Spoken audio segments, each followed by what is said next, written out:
काँग्रेसचे नेते नाना पटोलेंनी राज्याचे उपमुख्यमंत्री एकनाथ शिंदे आणि अजित पवार या दोघांनाही थेट मुख्यमंत्री पदाची ऑफर दिली आहे। तुम्ही आमच्याकडे या, आम्ही तुम्हाला पाठिंबा देतो असं नाना पटोले म्हणतात। महायुतीमध्ये शिंदे आणि अजितदादा दोघांची अवस्था वाईट आहे। भाजप त्यांना जगू देणार नाही असा टोलाही पटोलेंनी लगावलाय। त्यांच्या ऑफरवरती महायुतीच्या नेत्यांनी सुद्धा खरमरीत प्रतिक्रिया दिली आहे।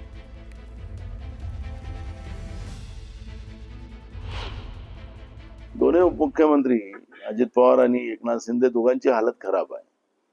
त्यांना भाजप आता पुढच्या निवडणुकीत उभे राहणार नाही अशी पण व्यवस्था करून ठेवणार आहे। त्यामुळे आताही बिघडलेलं नाही आहे। काँग्रेसकडे त्यांनी यावं, दोघांनाही जे पहिल्या खुर्चीवर यायचं मुख्यमंत्र्यांचं स्वप्न पडतंय आताही, तर आम्ही ते पूर्ण करू। आणि जसं आता अजित पवारांना बिना पैशाचं बजेट मांडावं लागलं तशी वेळ येणार नाही, कारण की आता सगळा पैसा गुजरातला चालला, गुजरातच्या नेत्यांना चालला, महाराष्ट्राचा तो आपण जाऊ देणार नाही। त्यामुळे महाराष्ट्र वाचवण्यासाठी तुम्ही आमच्याकडे या आणि तुम्हाला जे काही त्रास होतोय त्याच्यातून तुम्हाला मुक्त होण्याची संधी आहे। बुरा न मानो होली। होळीमध्ये काही बुरा न मानो होली आहे, सगळे त्याचा आनंद घेतात, प्रत्येक वेगवेगळ्या पद्धतीने आनंद होतो, पण आमचा रंग भगवा आहे। आता भगवा रंग ज्याला परवडेल, भगवा रंग ज्याला आवडेल त्याने सोबत यावं।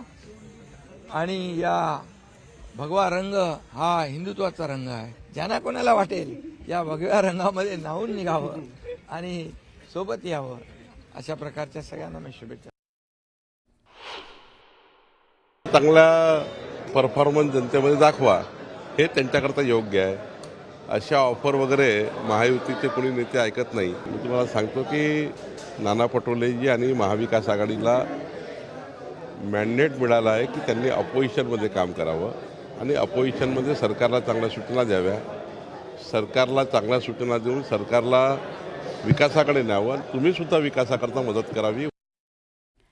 आणि संतोष देशमुख हत्या प्रकरणातील निलंबित पोलीस उपनिरीक्षक राजेश पाटील आणि याच हत्याकांड प्रकरणी सक्तीच्या रजेवरती पाठवलेले पोलीस निरीक्षक प्रशांत महाजन हे धुळवडीच्या दिवशी रंगांची उधळण करून आनंद साजरा करताना दिसतात। मात्र कुणासोबत?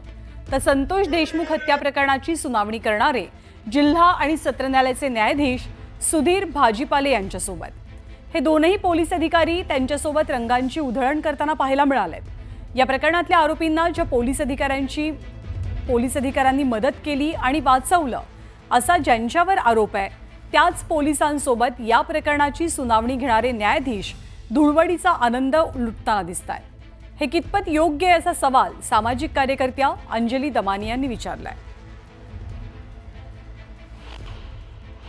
बीटच्या केसमध्ये दोन जे अधिकारी होते ज्यांच्यावर सह आरोपी करा अशी मागणी जी आम्ही वारंवार केली होती, म्हणजे पहिले म्हणजे राजेश पाटील जे 29 नोव्हेंबरला जेव्हा खंडणीची मागणी झाली होती विष्णू चाटेंच्या ऑफिसमध्ये आणि टोळीबरोबर जे अधिकारी उपस्थित होते ते राजेश पाटील आणि प्रशांत महाजन जे अनेक वेळा आरोपींना पदोपदी मदत करत होते। एवढंच नाही तर ते तिरंगा रेस्टॉरंटमध्ये देखील उपस्थित होते। असे प्रशांत महाजन हे दोन्ही अधिकारी आज जज बरोबर होळी खेळताना दिसत आहेत असे मला काही मेसेजेस आणि एक व्हिडिओ देखील आला। ते बघून मला अतिशय म्हणजे काय बोलावं असा प्रश्न पडला, कारण हे अतिशय गंभीर आहे। आणि राज्याच्या राजकारणामध्ये सध्या कोणत्या पद्धतीनं कापलेलं मटण खायचं यावरनं राजकारण तापलंय। पण इकडे धुळवडीच्या दिवशी महाराष्ट्रातील सर्वसामान्य मात्र ना झटका ना हलाल म्हणत मटणाच्या दुकानांवरती रांगा लावताना दिसले। नेमकं काय घडलं आणि या झटका आणि हलाल बद्दल लोकांच्या प्रतिक्रिया काय आहेत त्या जाणून घेऊया स्पेशल रिपोर्टमधनं। झटका आणि हलालचा काही फरक पडत नाही? काही नाही। तांबडा रस्सा चांगला चहा प्याला काय गरज नाही आहे त्याची, विश्वास महत्वाचा आहे। झटका नाही चालत, हलालच घेतो आपण, कारण झटक्याचं आपल्याला जमत। टेस्ट चांगली लागते। झटका हलालचं असतं त्यांचं काय, जिंदाच कापणार ते, मरणार थोडं कापणार आहे। आम्हाला खायचं माहिती, आम्हाला फक्त खायचं माहिती।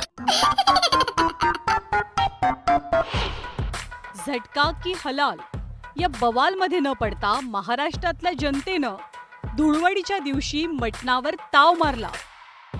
अगदी पहाटे पहाटेपासनं महाराष्ट्रातल्या गावागावात मटणाच्या दुकानांवरती खवय्यांच्या रांगा लागलेल्या.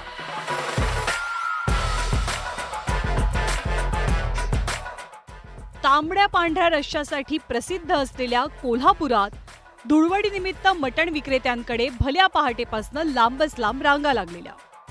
प्रत्येक जण मेरा नंबर कब आएगा या प्रतीक्षेत होता. फक्त मटणाकडे डोळे लावून बसलेल्या लोकांना आम्ही जेव्हा विचारलं हलाल की झटका, तेव्हा तरी काय उत्तर दिलं तुम्हीच ऐका. आज तांबडा पांढरा. जोरदार असणार आहे. हो, जोरदार. पण हे सगळं धुळवड सुरू असताना दुसऱ्या बाजूला हलाल आणि झटका अशा पद्धतीचा वाद सुद्धा रंगतोय. काय गरज नाही आहे त्याची. विश्वास महत्वाचा आहे. आम्ही नेहमी इथनंच घेतोय. झटका आणि हलालचा काही फरक पडत नाही नाही काही नाही. तांबडा रस्सा चांगला कच्ची चहा प्यायला मिळते, खायला मिळतं. मटण बी चांगलं उत्कर्ष मिळते. आज काय बेत आहे तुमचा? आज काय घरात अगोदर निवांत खायचं, निवांत झोपायचं. महाराष्ट्राची ऐतिहासिक राजधानी असलेल्या छत्रपती संभाजीनगरात धुळवडीच्या दिवशी नागरिकांनी मटणाचा जोरदार बेत आखलेला. संभाजीनगर वासीय सुद्धा हलाल की झटका या वादापासनं कोसो दूर असल्याचं दिसलं. हलाल झटक्यात हाला झटका तेवढं विचार कर ना, मग डायरेक्ट मटन भेटलं त्या टायमावर इकडे येतं. झटका हलालचा काय फरक पडतो? काय टेस्ट चांगली लागते. झटका हलालचं असतं त्यांचं काय. आता हे झटका आहे का हलाल याचा फरक तुम्हाला नाही पडत आम्हाला. फक्त मटन चांगलं पाहिजे. झटका नाही चालत, हलालच घेतो आपण. कारण झटक्याचं आपल्याला नाही जमत. पण हे माहिती आहे का सामान्य लोकांना? नाही, ज्याला माहिती आहे मला माहिती आहे, पण ज्याला नाही माहिती त्याचं नाही माहिती आपल्याला. मटन माणसाला तेच आवडतं. मटन पाहिजे पण बोकड्याच पाहिजे. पण त्या हलाल का झटका याच्यावर काय फरक पडतो? कापण्याची पद्धत ही माहिती आहे का तुम्हाला? काही नाही. फक्त मटन चांगलं भेटलं. मटन ते समोरासमोर बोकड्या कापलेला असतो, आपण ते घेऊन तो कसा कापला याच्याच काय घेऊन देणं नाही. तसं काही कापणार आहे ते, मला थोडी कापणार. नाही. कसं कापलं याच्यापेक्षा मटन कसं आहे हे महत्वाचं. ते तर आहे, बरोबर. सुरुवात आहे, पण एक अगोदर ते कलमा पडते ना, त्यामुळे तर कापताना जिंदच कापणार, ते मरणार थोडी कापणार आहे. महाराष्ट्राची शैक्षणिक आणि सांस्कृतिक राजधानी पुण्यामध्ये धुळवडीच्या दिवशी मटणाच्या दुकानांवरती लांबच लांब रांगा दिसल्या. या रांगेतले लोकही फक्त लवकरात लवकर मटण मिळावं याच विवंचनेत होते. त्यानं झटका आणि हलालपेक्षा धुळवडीच्या दिवशी मटण पोटात जाणं हे जास्त महत्वाचं असल्याचं दिसतंय. नवीन वाद सुरू आहे सध्या, हलाल, झटका आणि मल्हार. खायचं माहिती आम्हाला, फक्त खायचं माहिती. 12 महिने मटण खातोय, त्यात काय वाद नाही. काय मटणात काय आवडतं तुम्हाला? फूड शिरा, गर्दन, कलेजी, मांडी, ते लहानपणापासूनची चॉईस आहे. 60 रुपये किलो मटण होतं, आज 800 रुपये किलो झाले. किती होतं? 60 रुपये. 60 रुपये किलोने मटण घ्यायचं तुम्ही, आता 800 रुपये किलो झाले. तुम्हाला काही फरक पडतो का हे काही हलाल, झटका आणि काय नाही काय नाही. मटण आहे, मटणच. कोण म्हणतं हलाल मध्ये, हलाल कोण झटका येऊन तर शेवटी देणार ते एकसारखंच.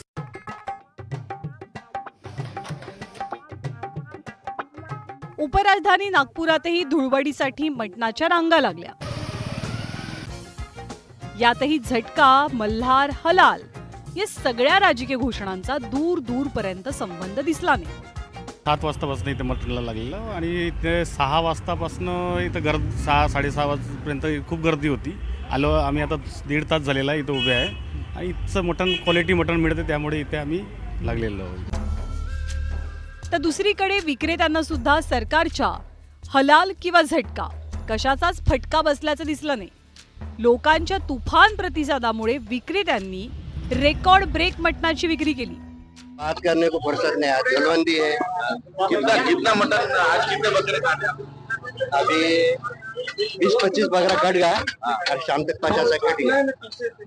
तो अभी शाम तक कितने 50 कटेंगे. अच्छा, टारगेट भी रखा हुआ है? टारगेट भी है मेरा, हर साल का टारगेट. अच्छा, लोग देखते क्या हलाल झटका? कुछ हलाल झटका तो मेरे पास में देखते लोग.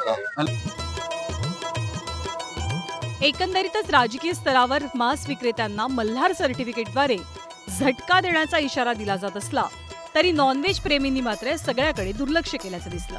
मटण हलाल असो की मटण झटका, याहीपेक्षा स्वच्छता, विश्वास याच गोष्टींना लोक जास्त महत्त्व देतात हे समोर आलंय. त्यामुळे काय झटका आणि काय मल्हारचा डाव, आम्ही फक्त मटणावर मारणार ताव असं म्हणत एक प्रकारे मटण प्रेमींनी राजकीय ध्रुवीकरणाला झटका दिल्याचं पाहायला मिळतंय. Bureau report, news 18 Lokmat.